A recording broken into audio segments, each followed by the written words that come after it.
Welcome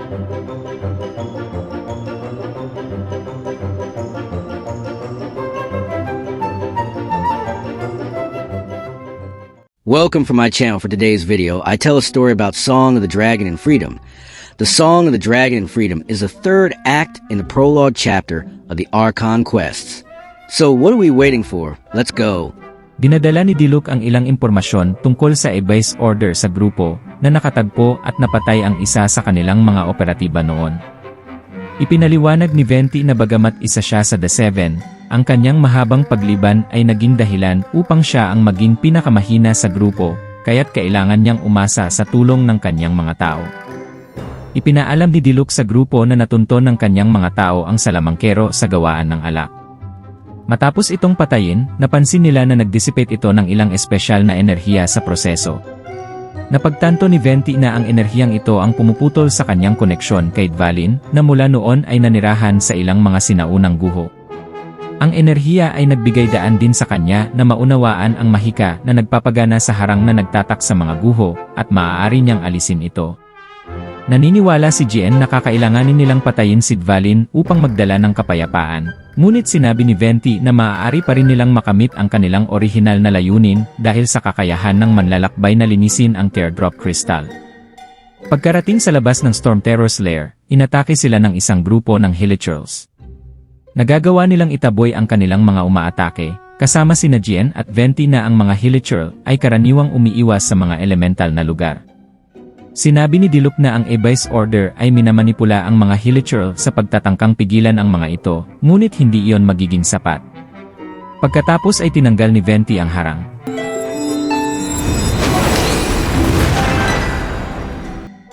Habang nilalalakbay nila ang lungga at maabot ang tuktok, napagtanto ni Venti na hindi na sila makakarating pa, dahil ang mga guho ay bahagi talaga ng lumang Mondstadt, mula noong panahong ang Anemo Archon ay ang malupit na Dekarabian.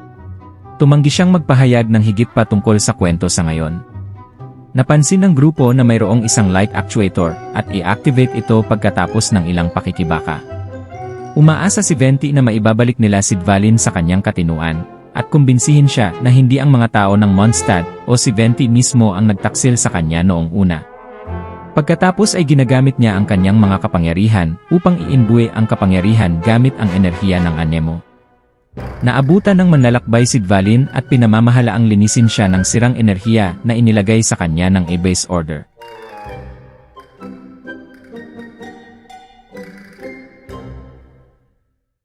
Iniligtas ni Dvalin ang grupo, tinanong si Venti kung bakit hindi niya hiniling sa kanya ang kanyang proteksyon. Sinabi ni Venti na kahit na ayaw niyang makinig siya sa Abyss Order, hindi rin niya gustong sundin niya si Venti, at kung inutusan niya siyang kumilos ng malaya, hindi ito tunay na kalayaan. Pagkatapos ay lumipad si Dvalin, tiniyak na walang humahabol sa kanya. Samantala, inalis ni Jien ang hindi pagkakaunawaan sa pagitan ng mga tao at ni Dvalin na pinaniniwalaan nilang lumabas ng wala saan upang sumalakay at mabilis na nawala.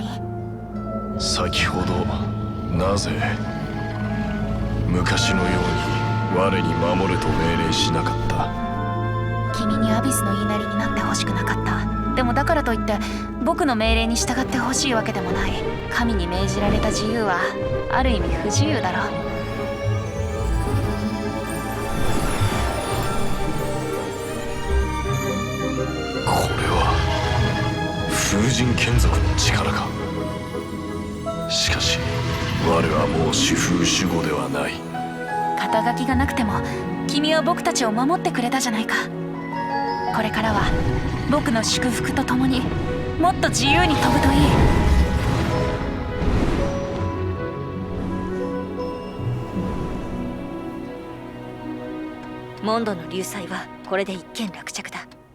私は騎士団を代表して市民たちの誤解を解き、事件が解決したことを知らせる。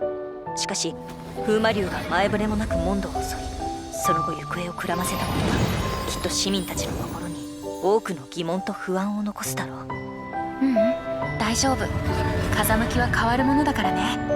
いつかそれも光さす方へと吹いてくれるはずだよ。Pagkatapos bumalik sa lungsod, ang grupo ay binati ni Amber, na nagpahayag na habang sila ay nakikitungo kay Dvalin, siya at ang iba pang mga kabalyero ay naitaboy ang isang coordinated hilichurl na pag-atake sa lungsod. Nagtaka siya kung saan nagpunta si Kaeya sa panahon ng pag-atake, at sinabihan silang makipagkita sa kanya sa Good Hunter. Sa tavern, nahanap nila si Kaeya na nagsabi sa kanila na siya ay kahina-hinala sa pag-atake at nanatili sa lungsod habang ang iba ay nakikipaglaban sa mga sinaunang guho na humarang sa isang grupo ng mga infiltrator ng Abyss Order at tinalo sila. Nalaman niya mula sa mga infiltrator na ang Abyss Order ay nagkakaisa sa ilalim ng isang pinuno. Nang makita niya ang pagdating ni Amber, umalis siya. Alam niyang galit pa rin ito sa kanya dahil sa tila pag-abandona sa mga kabalyero para uminom. Galit si Amber sa diumano'y kawalan ng etika sa trabaho ni Kaeya bago tinanong ang manlalakbay kung ano ang balak nilang gawin. Sinabi sa kanya ni Paimon na maglalakbay sila sa buong Teyvat para makilala ang The Seven. Nais ni Amber na swertehin sila sa kanilang paglalakbay at palagi silang tatanggapin sa Mondstadt. Pagkatapos kumain, naalala niyang hiniling ni Jien ang presensya nila sa katedral tungkol sa Holy Larder Himmel. Ang manlalakbay ay pumunta sa katedral, kung saan nakita nila sina Venti at Jien na naghihintay sa kanila. Ipinakilala sila ni Jien kay Barbara, ang diakonesa ng simbahan, na humihingi ng lira. Binigyan siya ng manlalakbay ng sirang lira, na labis na ikinasindak niya. Napabuntong hininga si Venti at inayos ang lira, bago ito kunin ni Barbara at tumakbo, na nagbabalak na hindi na ito maalis sa kanyang paningin. Humalakhak si Venti at sinabing gumamit lang siya ng mahika para magmukhang naayos ito at tumakbo palabas. Tenkou no Raiya o boku ni kashite.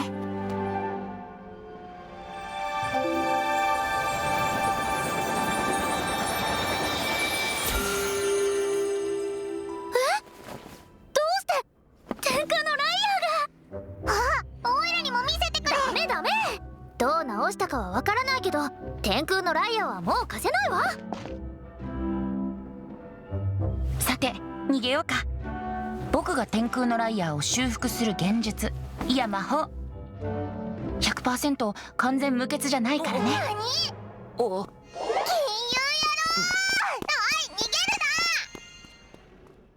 Hinabol siya ng manlalakbay sa labas, kung saan ang bugso ng malamig na hangin ay nagpalamig kay Venti at Paimon na nagpapalipad sa huli.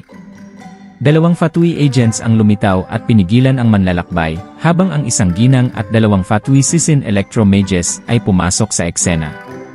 Tinawag ng babae si Venti na isang Crodent ruler, at patuloy na tinutuya si Venti. Siya naman ay nagbabalik ng pabor na nagagalit sa kanya, pagkatapos ay isinubsob niya ang kanyang braso sa kanyang dibdib, pinunit ang kanyang gnosis. Inutusan ni Signora ang kanyang mga nasasakupan na mabilis na tumakas sa eksena bago dumating ang Knights. Ang isa sa dalawang ahente ay nagbackhand sa manlalakbay na pinalamig sila. Dumating ang manlalakbay sa ibang pagkakataon, kung saan natagpuan ni Barbara ang dalawa. Nauna si Venti, ngunit ang kanyang paggaling ay walang epekto sa kanya, at siya ay biglang umalis. Mukhang naiintindihan ni Jien ang kanyang mga intensyon, ngunit nagpa siya ang manlalakbay na manahimik para sa kanyang kapakanan. Dumating si Jien at ang manlalakbay sa Windrise, kung saan nakita nila si Venti sa malaking puno at nagtanong tungkol sa gnosis. Nag-atubili na ipinaliwanag sa kanila ni Venti kung ano ang gnosis. Ipinaliwanag din niya na ang babaeng umatake sa kanila ay si Signora, ang ikawalo sa 11 Fatui Harbingers, mga taong binigyan ng dakilang kapangyarihan ng Archon ni Snezhnaya, ang Tsaritsa. Napagtanto ni Paimon na ang Tsaritsa ay isa rin sa The Seven na hinahanap ng manlalakbay. Pagkatapos ay ipinaliwanag ni Venti ang higit pa tungkol sa Tsaritsa, na nagsasabi na bagaman ang kasalukuyang 7 ay karaniwang hindi nagkakasundo, iginagalang pa rin nila ang isa't isa. Siya ay nagulat pa rin sa mga aksyon ng Tsaritsa, ngunit sinabi na ang isang tiyak na sakuna, 500 taon na ang nakalilipas ay ganap na naputol ang kanilang relasyon. Iminumungkahi ni Venti na magtungo sila sa Liu upang makipag-usap sa Geo Archon, na nagsasabi na bumababa siya isang beses bawat taon sa panahon ng Rite of Descension upang matukoy kung paano unlad ang bansa. Hinihimok niya silang pumunta kaagad doon o kailangan nilang maghintay ng isa pang taon para sa susunod na ritual kung makaligtaan nila ang Geo Archon. At dyan nagtatapos ang kwento. Kung nagustuhan mo ang gantong content, paki-like, share, and click the notification bell. Mabuhay!